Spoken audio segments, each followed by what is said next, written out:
हर हर महादेव। ओम नमः शिवाय। भक्ति सागर 1260 राधे चैनल में आप सभी भक्तों का स्वागत है। श्रावण माह महात्म्य 16वां अध्याय। ईश्वर बोले, हे सनत कुमार, अब मैं शीतला सप्तमी व्रत को कहूँगा। श्रावण मास में शुक्ल पक्ष की सप्तमी तिथि को ये व्रत करना चाहिए। सबसे पहले दीवार पर एक बापी का आकार बनाकर असीरी संयग दिव्य रूप वाले 7 जल देवताओं को बालकों से युक्त पुरुष यज्ञ, नारी एक घोड़ा, एक वृषभ तथा नर वाहन सहित एक पालकी भी उस पर बना दे। इसके बाद 16 उपचारों से 7 जल देवताओं की पूजा होनी चाहिए। इस व्रत के साधन में ककड़ी और दधि औदन का नैवेद्य अर्पित करना चाहिए। उसके बाद नैवेद्य के पदार्थों में से ब्राह्मण को वायन देना चाहिए। इस प्रकार 7 वर्ष तक इस व्रत को करने से बाद उद्यापन करना चाहिए। इस व्रत में प्रत्येक वर्ष 7 सुहासिनियों को भोजन कराना चाहिए। जल देवताओं की प्रतिमाएं एक स्वर्ण पात्र में रखकर बालकों सहित एक दिन पहले सायंकाल में भक्ति पूर्वक उनकी पूजा करनी चाहिए। प्रातःकाल पहले गृह होम करके देवताओं के निमित्त चरु से होम करना चाहिए। जिसने पहले इस व्रत को किया है वो उसे जो फल प्राप्त हुआ उसे आप सुने। सौराष्ट्र देश में शोभन नामक एक नगर था। उसमें सभी धर्मों के प्रति निष्ठा रखने वाला एक साहूकार रहता था। उसने जल रहित एक अत्यंत निर्जन वन में बहुत पैसा खर्च करके शुभ तथा मनोहर सीढ़ियों से युक्त पशुओं को जल पिलाने के लिए सरलता से उतरने चढ़ने योग्य हट पत्थरों से बंधी हुई तथा लंबे समय तक टिकने वाली एक बावली बनवाई। उस बावली के चारों ओर थके राहगीरों के विश्राम के लिए अनेक प्रकार के वृक्षों से शोभायमान एक बाग लगवाया। लेकिन वह बावली सूखी ही रह गई और उसमें एक बूंद पानी नहीं आया। साहूकार सोचने लगा कि मेरा प्रयास व्यर्थ हो गया और व्यर्थ ही धन खर्च किया। इसी चिंता में विचार करता हुआ वह साहूकार रात में वहीं सो गया। तब रात्र में उसके सुपन में जल देवता आए और उन्होंने कहा कि हे आनंद, जल के आने का उपाय तुम सुनो। यदि तुम हम लोगों के लिए आदर पूर्वक अपने पुत्र की बल दो तो उसी समय तुम्हारी ये बावली जल से भर जाएगी। ये सपना देख साहूकार ने सुबह अपने पुत्र को बताया।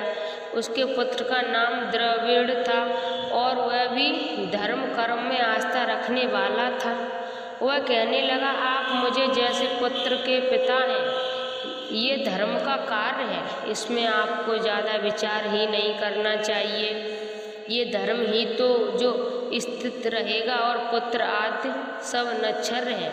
अल्प मूल्य से महान वस्तु प्राप्त हो रही है, अतः ये क्रम अति दुर्बल है। इसमें लाभ ही लाभ है। शीतांशु और चढ़ांशु ये मेरे 2 पुत्र हैं। इनमें शीतांशु नामक जो श्रेष्ठ पुत्र है उसकी बलि बिना कुछ विचार किए आप दे दो। लेकिन पिताजी, घर की स्त्रियों को ये रहस्य कभी ज्ञात नहीं होना चाहिए। उसका उपाय ये है कि इस समय मेरी पत्नी गर्भ से है और उसका प्रसव काल भी निकट है, जिसके लिए वह अपने पिता के घर जाने वाली है। छोटा पुत्र भी उसके साथ जाएगा। ये तात उस समय ये कार्य निर्विघ्न रूप से संपन्न हो जाएगा। पुत्र की ये बात सुनकर पिता उस पर अत्यंत प्रसन्न हुए और बोले, हे पुत्र, तुम धन्य हो और मैं भी धन्य हूँ जो तुम जैसे पुत्र को मैं पिता बना। इसी बीच सुशीला के घर से उसके पिता का बुलावा आ गया और वह जाने लगी। तब उसके ससुर तथा पत्नी ने कहा कि ये ज्येष्ठ पुत्र हमारे पास ही रहेगा, तुम इस छोटे पुत्र को ले जाओ। इस पर उसने ऐसा ही किया। उसके चले जाने के बाद पिता पुत्र ने उस बालक के शरीर में तेल लेप किया और अच्छी प्रकार स्नान कराकर सुंदर वस्त्र व आभूषणों से अलंकृत करके पूर्वाषाढ़ा तथा शतभिज्जा नक्षत्र में उसे प्रसन्नतापूर्वक बावली के तट पर खड़ा किया और कहा कि बावली के जल देवता, इस बालक के बलिदान से आप प्रसन्न हो। उसी समय वह बावली अमृत तुल्य जल से भर गई। वे दोनों पिता पुत्र शोक व हर्ष से युक्त होकर घर की ओर चले गए। सुशीला ने अपने घर में तीसरे पुत्र को जन्म दिया और 3 महीने बाद अपने घर जाने को निकल पड़ी। मार्ग में आते समय वह बावली के पास पहुंची और उस बावली को जल से भरा हुआ देखा तो वह बहुत ही आश्चर्य में पड़ गई। उसने उस बावली में स्नान किया और कहने लगी कि मेरे ससुर का परिश्रम व धन का व्यय सफल हुआ। उस दिन श्रावण माह के शुक्ल पक्ष की सप्तमी तिथि और सुशीला ने शीलता सप्तमी नामक शुभ व्रत रखा हुआ था। उसने वहीं पर चावल पकाए और दही भी ले आई। उसके बाद जल देवता को विधिवत पूजन करके दही भात तथा ककड़ी फल का नैवेद्य अर्पण किया तथा ब्राह्मणों को वायन देकर साथ के लोगों के साथ मिलकर उसी नैवेद्य अन्न का भोजन किया। उस दिन से सुशीला का ग्राम 1 योजन की दूरी पर स्थित था। कुछ समय बाद वह सुंदर पालकी में बैठे दोनों पुत्रों के साथ वहाँ से चल पड़ी।